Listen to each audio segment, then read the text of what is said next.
Et salut tout le monde, j'espère que vous allez bien, ça me fait super plaisir de vous revoir pour ce nouveau Café des Jeux. Si vous ne connaissez pas, c'est très simple. Le Café des Jeux, je vous parle des jeux auxquels j'ai joué ce mois-ci, en solo, en duo ou en multijoueur. À chaque fois, je vous donne la moyenne des joueurs de Board Game Geek et ma note à moi. Comme ça, vous avez les deux. Allez, c'est parti!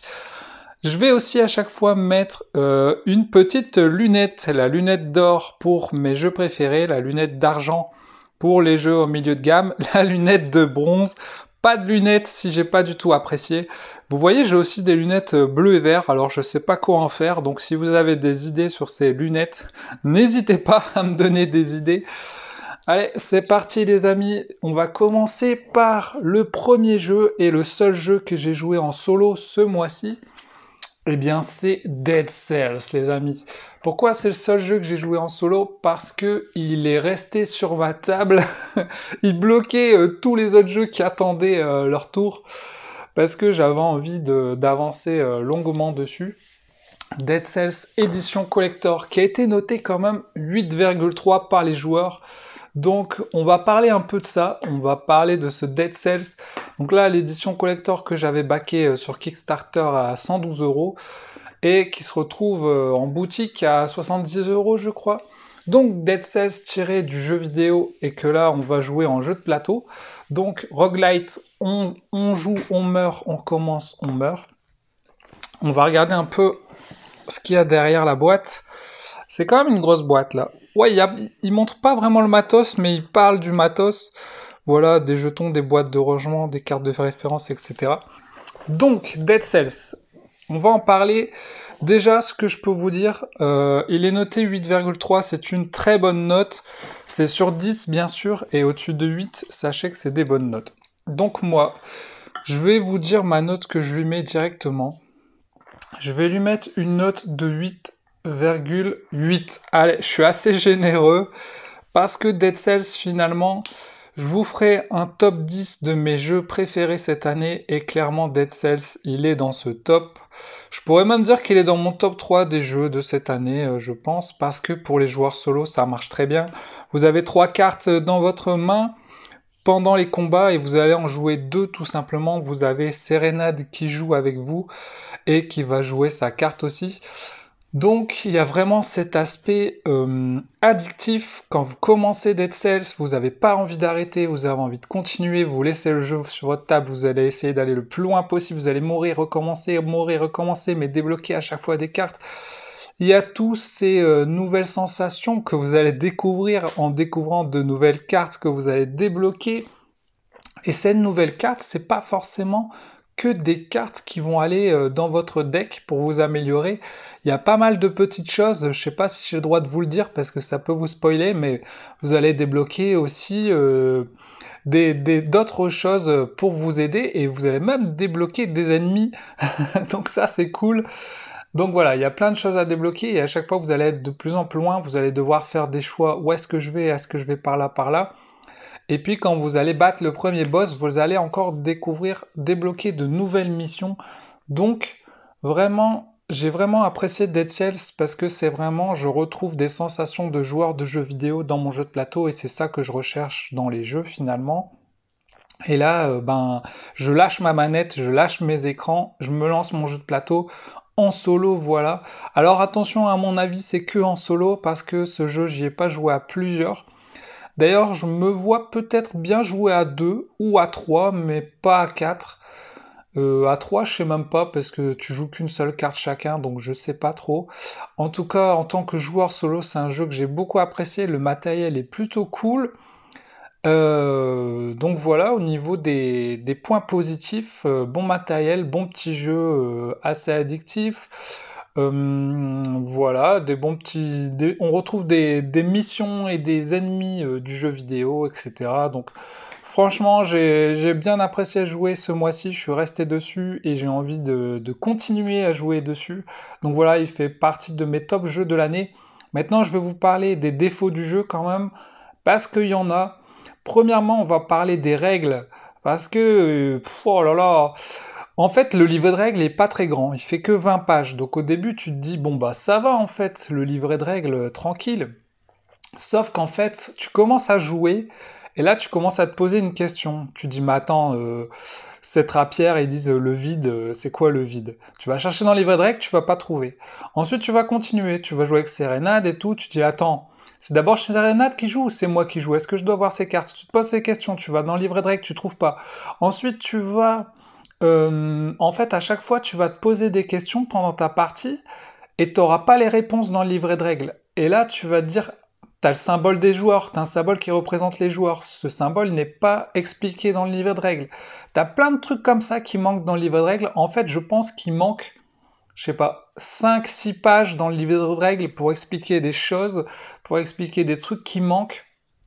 Et ça, c'est vraiment dommage parce que c'est arrivé à tous les joueurs de se poser des questions en lançant ce jeu.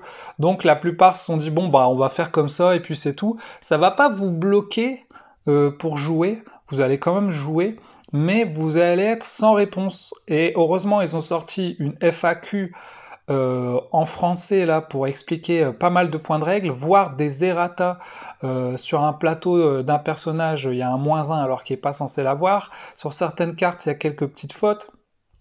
Donc voilà, ça c'est vraiment dommage, ça lui fait perdre des points à Dead Cells sur ces règles qui peuvent être un peu floues, un peu... il manque certaines choses. C'est vraiment dommage parce que ça aurait pu être un jeu vraiment hyper cool, et ça lui fait perdre des points. Bon, bah alors n'hésitez pas à aller voir la FAQ, surtout si vous avez le jeu et que vous vous posez des questions, allez voir cette FAQ, ça va beaucoup vous aider. C'est dommage, limite l'imprimer, la FAQ, la mettre dans votre jeu pour que le jeu soit plus complet. Donc voilà, le premier défaut. Deuxième défaut sur cette édition collector que beaucoup de gens ont backé quand même, hein, il y a eu pas mal de backers, puisque dans l'édition collector, je ne sais pas si je peux vous le montrer, mais il y a plusieurs gens qui ont râlé parce que déjà, le jeu se referme tout juste. Si tu ranges pas bien ton jeu, tu vas avoir du mal à le refermer et tu dois mettre quand même certains éléments de ton jeu en dessous de l'insert. C'est-à-dire que tu as un insert qui est en noir là, et moi j'ai mis des plateaux en dessous. Donc j'ai soulevé l'insert, j'ai mis des trucs en dessous. Voilà. Ensuite, il y a les boîtes. Les boîtes que vous voyez là, dedans il y a des cartes et il y a des éléments de jeu, des petites tuiles, etc. Si vous slivez vos cartes, bah ça rentrera pas dans les boîtes. Ou alors il faut forcer comme un fou, ou je sais pas, mais beaucoup de gens ont dit qu'ils ont slivé leurs cartes et ça rentrait plus dans les boîtes. Donc ils n'ont pas slivé leurs cartes, donc beaucoup de gens ont râlé sur ça. Donc ça c'est la version collector. Dans la version collector, vous avez les boîtes. Dans la version standard en boutique, vous n'avez pas les boîtes. Vous avez juste des trous dans l'insert où vous mettez vos éléments et vos cartes, vous les mettez au milieu. Donc finalement, je pense que la boîte de base va mieux se ranger. Et vous allez pouvoir sliver dans la boîte de base, alors que dans la version collector, ça pose problème. Donc, il y a des gens qui ont râlé sur ça. Donc voilà, petit problème de rangement sur ce Dead Cells Collector. Bon, moi ça m'a pas dérangé puisque j'ai pas sleeve mon jeu et que j'ai réussi à bien fermer ma boîte. Donc voilà, pour moi ça n'a pas été un problème, mais je sais que pour certaines personnes ça a été un problème. Donc voilà, c'est ça les défauts du jeu, les règles et la boîte. Je dirais aussi, ça reste un jeu qui est pas pour tout le monde. Si vous aimez pas mourir et recommencer des niveaux, il pourrait y avoir un petit côté répétitif. Ça, c'est des choses que les joueurs de jeux vidéo, en général, ça dérange pas de refaire des missions, de recommencer. En tout cas, moi, je me souviens du jeu Aladdin sur Mega Drive, qu'à chaque fois, tu pouvais pas sauvegarder ton jeu, tu recommençais les missions pour aller de plus en plus loin. Ça m'a fait penser à ça, puisque combien de fois j'ai refait les premières missions du jeu Aladdin pour essayer d'aller de plus en plus loin. Bah là, Dead Cells, on retrouve cette sensation, et finalement, moi, c'est quelque chose que j'aime bien. Mais il y a des gens qui n'aiment pas cela, et que ça ennuie, que ça blase. Donc voilà, c'est pour ça que ce jeu ne sera pas pour tout le monde, mais plutôt pour des joueurs de jeux vidéo qui savent dans quoi ils s'embarquent. Ah oui, j'ai autre chose à dire sur ce Dead Cells, c'est que moi je le considère comme un jeu à campagne, puisque c'est un jeu où tu vas commencer, tu vas sauvegarder ta progression, que tu vas reprendre. Vous voyez là, j'ai pas totalement fini le jeu, j'ai sauvegardé mes éléments. Heureusement, il y a un truc qui est bien fait où tu peux mettre tes cartes dans le plateau avec des petits plastiques là-dessus que tu peux ranger pour sauvegarder ta progression. Et donc quand je vais reprendre, je vais recommencer là où j'en étais. Donc finalement c'est un jeu à campagne en fait, on n'entend pas parler de ça, mais si c'est un jeu à campagne, vous pouvez le réinitialiser, mais là vous voyez moi je vais pas le réinitialiser. Quand je vais me remettre dessus, je vais récupérer là où j'en étais.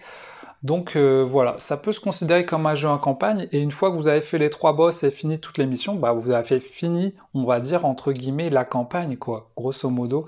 Vous aurez découvert les cartes, les boss, les monstres, etc. Donc c'est pas vraiment un jeu en one-shot, ça sert à rien de sortir Dead Cells juste pour faire une run. Vraiment, si vous faites Dead Cells juste pour une run, ça vaut pas le coup.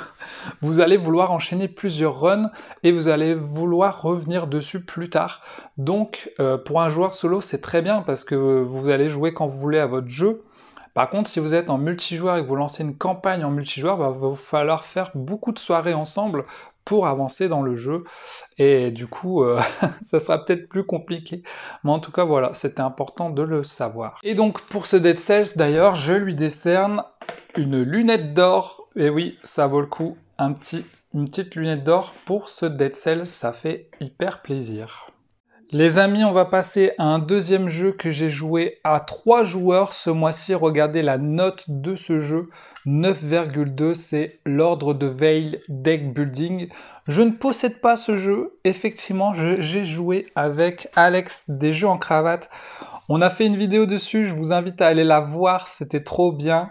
Sa vidéo, elle est vraiment hyper qualitative, bien filmée avec sa caméra, bien montée, etc. Et en plus, c'est une vidéo à 3. Bon bah, QCS à toi, tu reviens quand tu veux.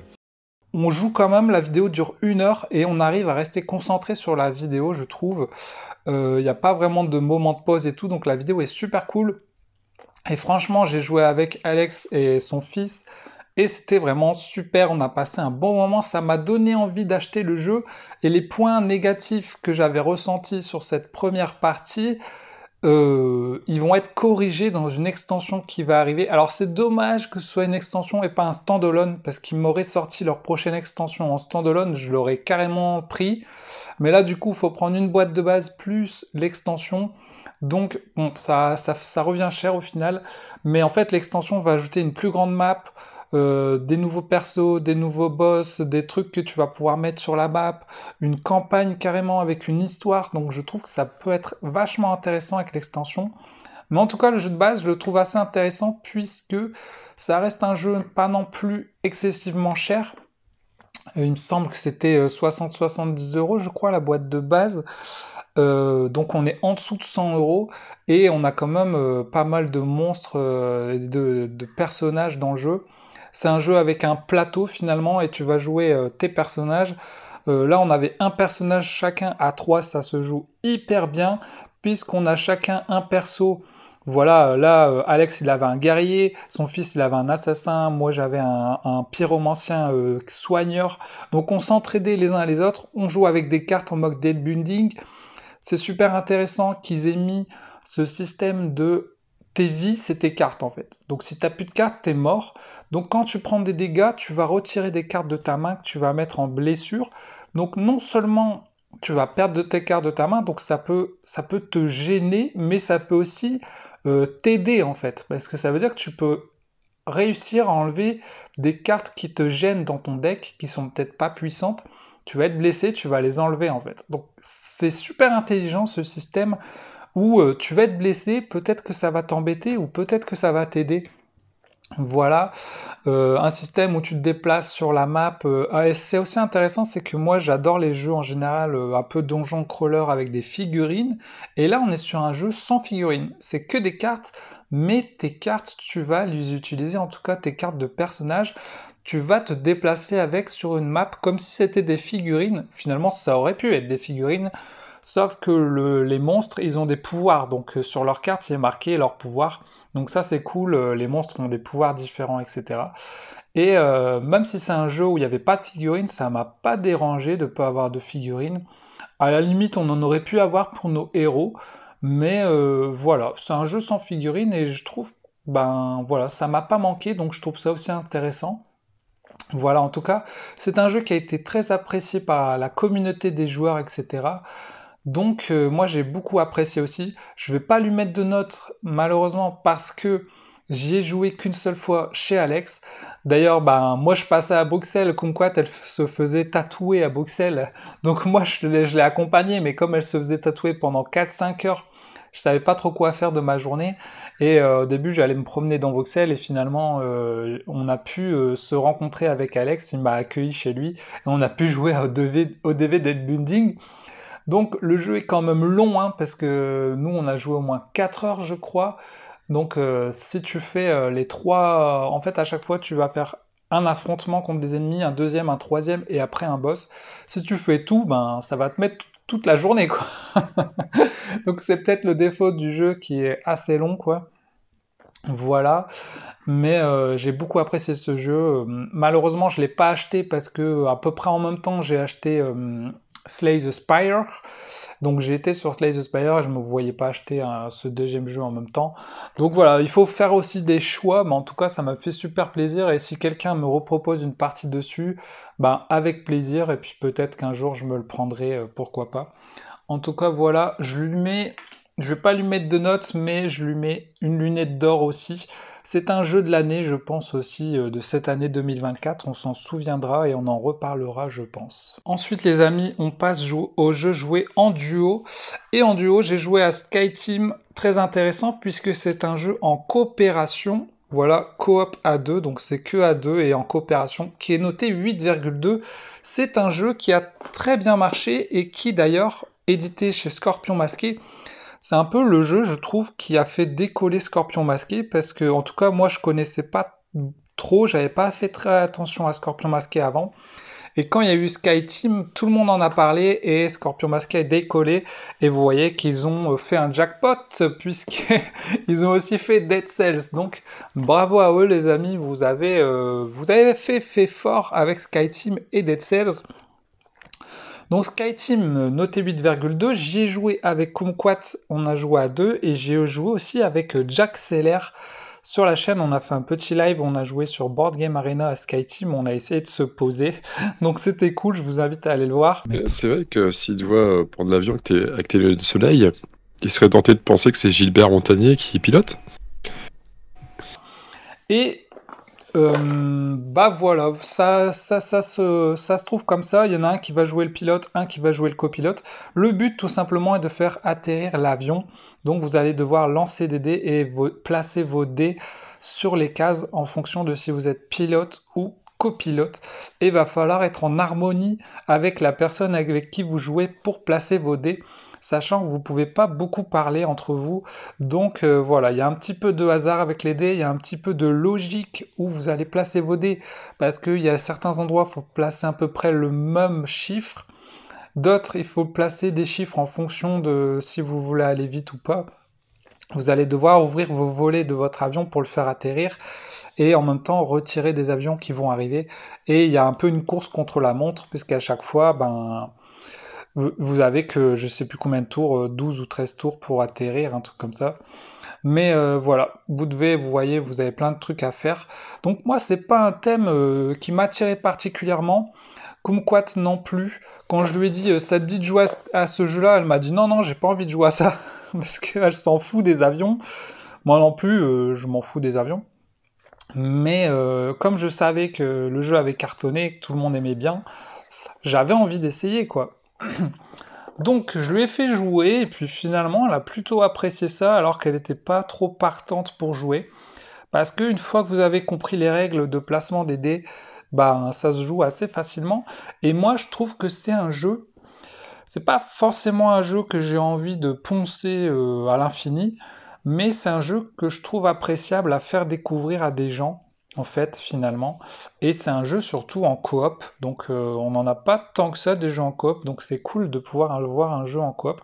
Donc j'aimerais bien que peut-être Scorpion Masqué ou d'autres éditeurs refassent des petits jeux en coop, en duo, comme ça, plutôt que toujours faire des jeux en duel.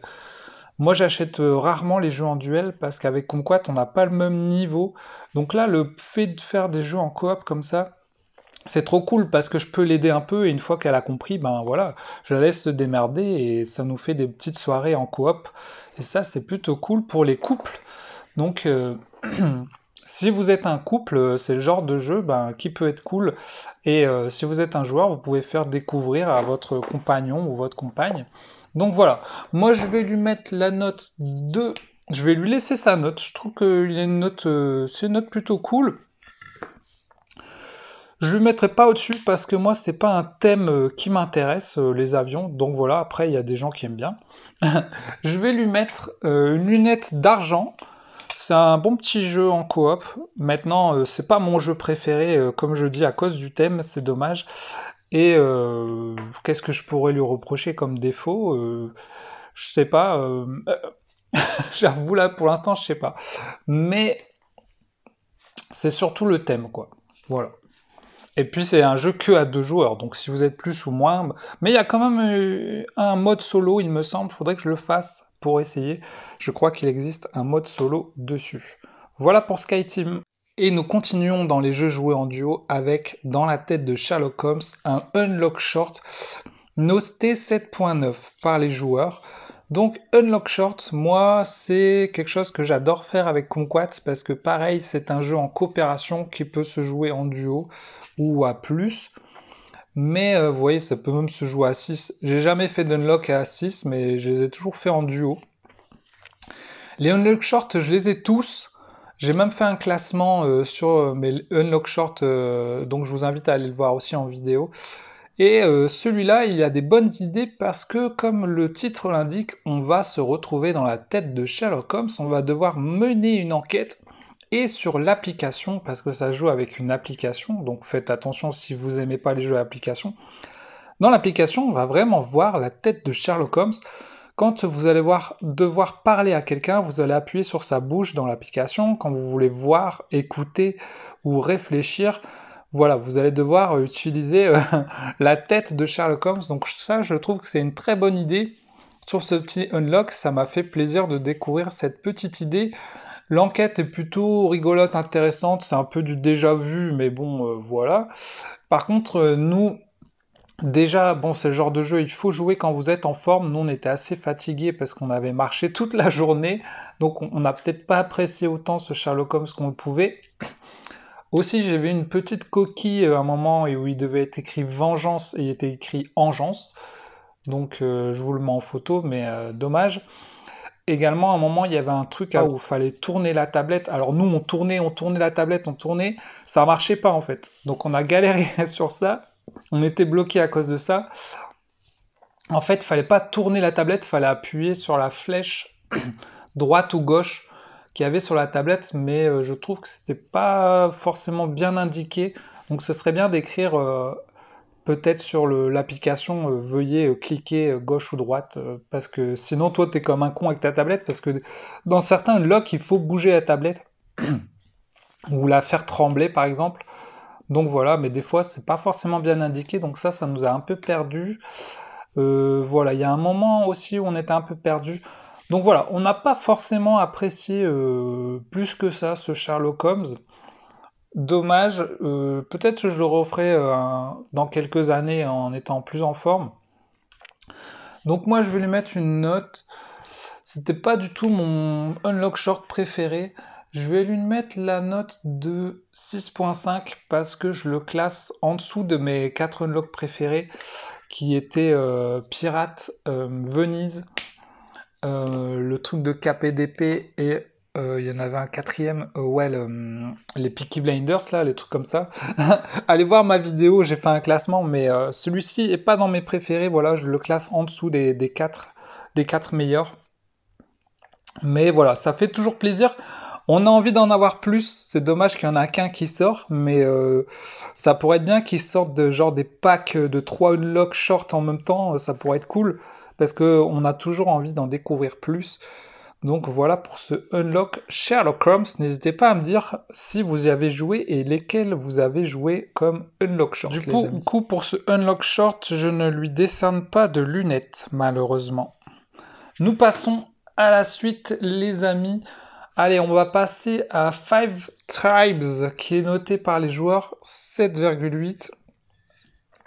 Five Tribes que j'ai joué sur Board Game Arena avec Jack Seller aussi. Après qu'on ait joué à SkyTeam, on a joué à Five Tribes.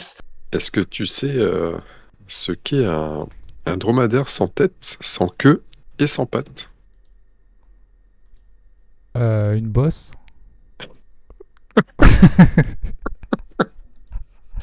Donc attention, on a joué que en duo et on a joué sur Board Game Arena. Five Tribes, je vais lui augmenter un petit peu sa note. J'ai bien apprécié Five Tribes, c'était cool avec Jack. Je vais lui mettre un 7,9 parce que c'est un jeu qui est maintenant, qui commence à dater, mais qui a des mécaniques assez uniques. Des mécaniques qui se rapprochent de Lawale, un jeu africain où tu ramasses des pierres, tu dois les dissimuler comme ça pour en ramasser d'autres. Là, c'est pareil, tu vas prendre les meeples, tu vas en prendre, s'il y en a 3, tu vas en dissimuler un, 2, 3, et tu vas ramasser ceux de la même couleur. Si tu as pris un rouge, tu vas ramasser les rouges. Et en fait, chaque meeple a des pouvoirs différents. Les rouges, c'est des assassins, les bleus, c'est des marchands. Ils vont faire des trucs différents, donc c'est hyper rigolo parce que voilà, il y a ce truc de ah, quel meeple je prends, quelle couleur, je les déplace où. Et puis si tu arrives à prendre tous les meeples d'une case, tu vas conquérir cette case qui va te donner des points. Donc c'est vraiment un jeu. Là, sur une première partie, on l'a découvert, c'était vraiment cool et on a envie de rejouer pour s'améliorer, pour apprendre à gagner plus de points, à trouver des combinaisons et tout. Donc j'ai presque envie de me le prendre en vrai, le jeu.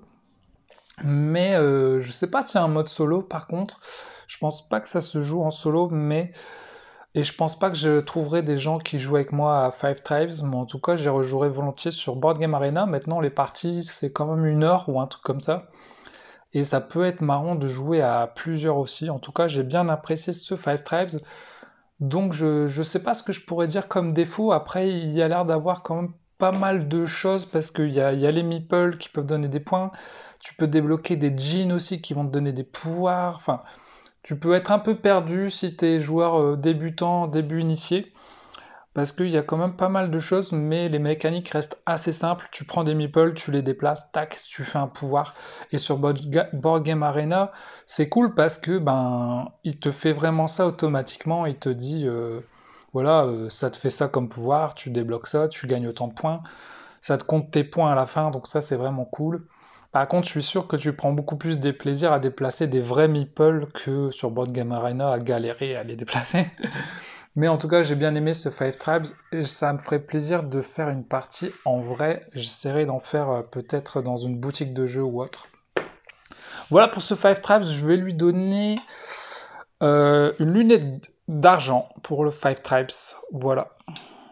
On continue dans les jeux joués en duo et on a joué à Ibashi, les amis. Ibashi, petit jeu que j'ai acheté, il était en vente flash, pas trop cher. Donc je l'avais pris sur Philibert, il me semble. Il est noté 7 par les joueurs. La boîte est assez jolie. La boîte est assez grande aussi, donc c'est peut-être un défaut du jeu, c'est que pour un jeu un peu ambiance, ça prend beaucoup de place quand même, donc c'est dommage. Regardez, c'est assez mignon, et moi j'aime bien les thèmes comme ça, japonais, avec des animaux et tout, j'adore. Donc c'est pour ça que j'aime bien ce jeu. Parce que c'est un peu comme Nekojima, c'est les petits jeux un peu japonais, un peu... voilà, ça casse pas des briques, on va dire, mais on peut s'attacher à ce jeu et avoir un petit coup de cœur personnel. Bon, bah voilà, moi c'est le genre de jeu que j'aime bien, je trouve ça mignon et je trouve ça cool pour jouer avec des gens ou la famille. Attention, c'est un jeu de 2 à 4 joueurs, avec des parties de 45 minutes ou plus. Et en fait, c'est un jeu où vous avez un grand plateau là, comme ça, que vous dépliez sur la table, un grand plateau comme ça, et puis vous avez des cartes, et vous avez des jetons de poker, c'est trop marrant quoi. Et vos jetons de poker, faut les lancer sur le plateau, donc vous les lancez, ils vont atterrir, et puis si vous atterrissez sur des ingrédients, vous allez pouvoir aller acheter des ingrédients avec des billets, et en fonction des chiffres que vous allez voir sur vos jetons, si vous avez mis 400 voilà, sur la viande, vous pouvez acheter de la viande pour 400 s'il y a de la viande sur le plateau quoi. Et grâce aux aliments que vous allez récupérer, vous allez pouvoir faire des recettes. Et le premier qui arrive à faire 3 recettes a gagné la partie. Donc voilà, ça me fait penser à plein de jeux. Déjà, regardez-moi ces billets qui ressemblent à des billets de Monopoly, des jetons de poker, c'est trop marrant. et des ingrédients qu'il faut faire, voilà, ça me fait penser à certains jeux vidéo de bouffe, des trucs comme ça. Donc c'est un jeu, voilà, c'est un concept de jeu, on va dire, que j'avais pas. Donc moi j'aime bien. Kumquat, elle m'a dit pourquoi ce jeu existe. Elle m'a vraiment posé cette question, pourquoi ça existe ce jeu, tu vois, du genre what, pourquoi quoi, tu vois. Donc on peut se poser la question pourquoi faire ça, je ne sais pas. Mais c'est le genre de jeu, tu joues à l'apéro, en mode ambiance avec des amis ou la famille. Voilà, tu bois un petit coup, tu te fais tes recettes, voilà, tu lances tes jetons.